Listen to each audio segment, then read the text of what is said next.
कहते हैं वहम वो बीमारी है जो एक बार किसी को लग जाए तो कैंसर से भी ज़्यादा खतरनाक होती है। वहम यानी कि शक।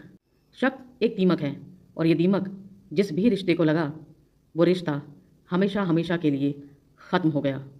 और ऐसे ही शक ने आज जन्म दिया है इस दुर्घटना को जिसकी कहानी मैं आपके लिए लेकर आई हूँ।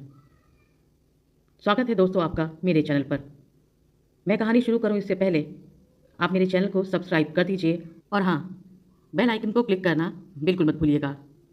तारीख 12 दिसंबर 2021। जगह महाराष्ट्र का माथेरान। ये इलाका टूरिस्ट के लिए काफ़ी फेमस है। यहाँ वीकेंड पर मुंबई और आसपास के लोग घूमने आते हैं। माथेरान के बाहरी इलाके में बसा है इंदिरा नगर। इसी जगह के साई लॉज में रविवार सुबह जो हुआ वो दिल दहलाने वाला था। इस लॉज के एक कमरे में रविवार सुबह बेड के नीचे एक ऐसी लाश मिली जिसे देखकर लोगों के रोंगटे खड़े हो गए। वो एक सिरकटी लाश थी। चारों तरफ खून फैला हुआ था। उस लाश के शरीर पर कोई कपड़ा नहीं था। वो लाश थी एक लड़की की। लेकिन वो लड़की कौन थी? उसका सिर कटा हुआ था। पहचान के लिए उसके शरीर पर कोई कपड़े भी नहीं थे। हाँ, लेकिन उसके एक हाथ पर टैटू के निशान थे, पर उसे भी कातिल ने चाकू या किसी धारदार ब्लेड से खुरच दिया था। ऐसे में तमाम सवाल खड़े हो रहे थे, लेकिन एक भी जवाब नहीं था। रूह कपा देने वाली इस वारदात की सूचना तुरंत पुलिस को दी गई। रायगढ़ के आला अधिकारी तुरंत मौके पर पहुंचे। तफ्तीश शुरू की गई। अब पुलिस के सामने पहली चुनौती थी शव की पहचान करना। आखिर ये शव किसका था? सबसे पहले उस होटल के रजिस्टर को चेक किया गया। ये पता लगाया गया कि आखिर इस कमरे में रुके शख्स ने अपनी क्या पहचान बताई थी। तब पता चला कि इस कमरे में अमजद खान और रुबीना बेगम रहने आए थे और दोनों ने खुद को पति पत्नी बताया था। लॉज का कमरा शनिवार और रविवार 2 दिनों के लिए बुक कराया गया था।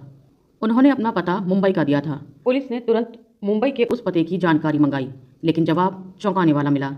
उस पते पर इन नामों का कोई शख्स नहीं रहता था। यानी लॉज में दी गई जानकारी पूरी तरह से फर्जी निकली। अब पुलिस वालों के सामने फिर वही सवाल खड़ा हो गया कि जिस लड़की का शव मिला है उसका ना सिर है और ना ही कपड़े। आखिर पहचान करें तो कैसे करें? इसीलिए पुलिस ने सीसीटीवी कैमरों की जांच शुरू की। सीसीटीवी फुटेज से दोनों के बारे में कुछ जानकारी मिली। जैसे जिस दिन दोनों होटल में रुकने आए थे उस दिन के फुटेज में एक जगह मास्क लगाए लड़की दिखती है। वहीं घटना वाले दिन यानी रविवार तड़के लॉज से बाहर एक लड़का दिखाई देता है, पीठ पर बैग लटकाए तेजी से कहीं निकलते हुए। इतनी सुबह वही एक लड़का उस घटना वाले लॉज से निकला था। अब पुलिस उसकी तलाश शुरू करती है। कुछ कैमरों की जांच से उसके जाने की दिशा का पता चलता है। उसी दिशा में पुलिस की एक टीम जाकर तलाश करती है। तलाश करते हुए पुलिस आखिरकार रेलवे ट्रैक के पास 250 फुट गहरी खाई में रुकती है। पुलिस उस खाई में छानबीन करती है तो उन्हें दूर से खून से सनी एक पॉलीथीन दिखाई देती है। पुलिस तुरंत जाकर उस पॉलीथीन को कब्जे में लेती है और उस पॉलीथीन से एक लड़की का कटा हुआ सिर मिलता है। अब प्राथमिक तौर पर पुलिस को ये यकीन हो जाता है कि कटा हुआ सिर उसी लड़की का है जिसका धड़ वाला हिस्सा लॉज के कमरे में मिला था। पुलिस उस सिर के आधार पर लड़की की पहचान करती है और छानबीन शुरू करती है। इसी बीच कुछ इलेक्ट्रॉनिक सर्विलांस और पैसों के ट्रांजैक्शन के आधार पर पुलिस को ये पता चलता है कि आखिर ये कपल थे कौन। अब सवाल ये था कि आखिर ऐसी क्या वजह थी कि लड़की का इतनी बेरहमी से कत्ल किया गया।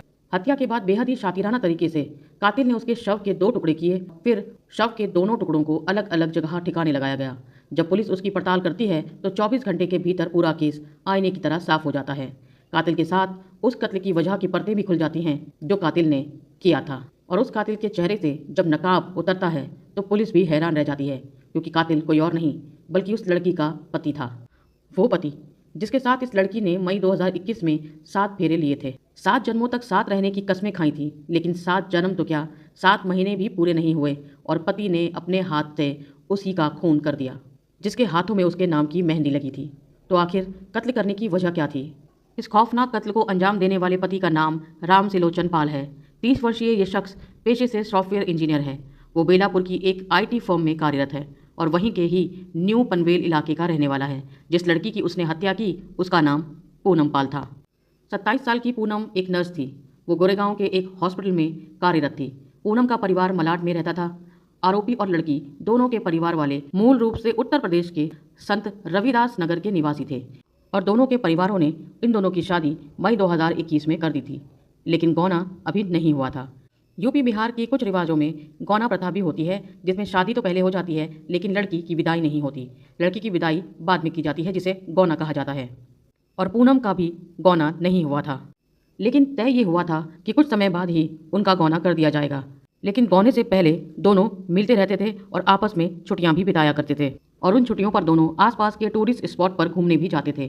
घटना से पहले भी दोनों अलग अलग कई लॉज में रुक चुके थे, लेकिन घटना वाले दिन सबसे बाहरी और दूर वाले इलाके के लॉज में रुके थे। जांच में पता चला कि दोनों 11 और 12 दिसंबर को माथेरान गए थे। 11 दिसंबर की शाम 7:30 बजे ही दोनों ने माथेरान के इंदिरा नगर इलाके के साई सदन लॉज में एक कमरा बुक किया था।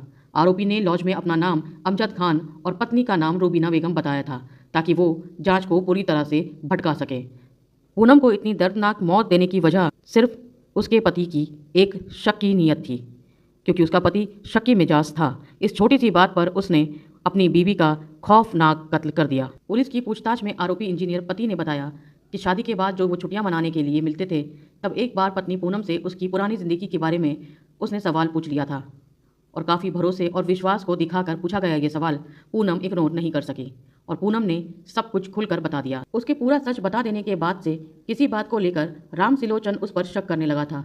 फिर उसी वजह से उसकी हत्या करने की साजिश रच डाली। जरा सोचिए, यह आदमी कितना विक्षिप्त रहा होगा कि पहले इसने पत्नी की ज़बरदस्ती पुरानी ज़िंदगी के बारे में पूछा, उसे कुरेदा और उसके बाद जब विश्वास में आकर पत्नी ने इसे सब कुछ बताया तो इसने कोई एक शक पकड़ लिया और उसकी बिना पर अपनी निर्दोष पत्नी की हत्या कर दी। ऐसे आदमी को मानसिक विक्षिप्त न कहा जाए तो क्या कहा जाए। पुलिस की जांच में यह भी खुलासा हुआ कि राम सिलोचन ने अपनी पत्नी पूनम की हत्या करने का प्लान क्राइम फिल्मों को देखकर रचा था। क्राइम फिल्में और क्राइम शोज देखकर उसने कुछ जानकारियां इकट्ठी कर ली थी, जैसे फ़ोन को ऑफ करके रखने से उसकी लोकेशन का पता नहीं चलने वाला था, जिससे कि आरोपी ने पूरा फुल प्रूफ प्लान बनाया था और उसे विश्वास था कि वो पकड़ा नहीं जाएगा। उसने इन क्राइम शोज से वो मोटी मोटी जानकारियां हासिल कर ली, जिससे उसका पकड़े जाना थोड़ा मुश्किल था।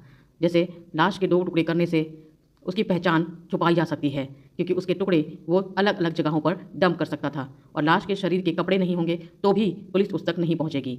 इसीलिए राम सिलोचन ने शनिवार को अपने घर यानी पनवेल से निकलते समय फ़ोन बंद कर दिया था, ताकि उसकी आखिरी लोकेशन घर की ही रहे। इसके बाद जब तक उसने घटना को अंजाम दिया तब तक फ़ोन बंद रखा और उसने वारदात को अंजाम देने के बाद ही घर पहुँचकर फ़ोन को ऑन किया था। इसके अलावा पूनम के कटे हुए सिर को रेलवे ट्रैक के किनारे खाई में फेंकने के बाद उसके फ़ोन को भी किसी दूसरे सुनसान जगह पर फेंक दिया था, ताकि पुलिस पूनम के फ़ोन को ट्रेस करके उस तक ना पहुंच सके।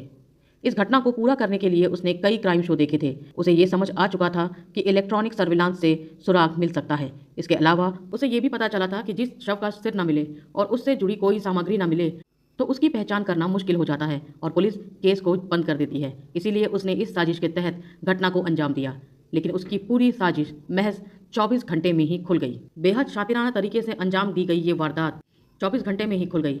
एक शख्स ने एक पति को अपराधी बना दिया और एक मासूम की जिंदगी छीन ली। क्या कहेंगे आप इस कहानी के बारे में? क्या कहेंगे आप उस व्यक्ति के बारे में? और क्या कहेंगे आप उस धोखे के बारे में जो पूनम को मिला था सिर्फ सच बोलने की कीमत पर? यही वजह है कि लोग अब रिश्तों में सच नहीं बोलते। इसीलिए कहावत कही जाती है कि मीठा उतना ही खाना चाहिए जितना आप हजम कर सकते हैं, क्योंकि अक्सर ज़्यादा मीठा खाने से डायबिटीज़ हो जाया करती है। इस केस में भी बिल्कुल ऐसा ही था। राम सिलोचन ने पत्नी से सवाल तो पूछ लिया, लेकिन वो उस सच को सुनने के लिए तैयार नहीं था जिस सच को वो जानना चाहता था। इससे राम सिलोचन को क्या मिला और पूनम के विश्वास से और उसके सच से उसे क्या मिला, यह आप मुझे कमेंट बॉक्स में बताइए। आज के लिए बस इतना ही। मिलूंगी आपसे फिर किसी दुर्घटना की कहानी लेकर। तब तक के लिए बाय बाय।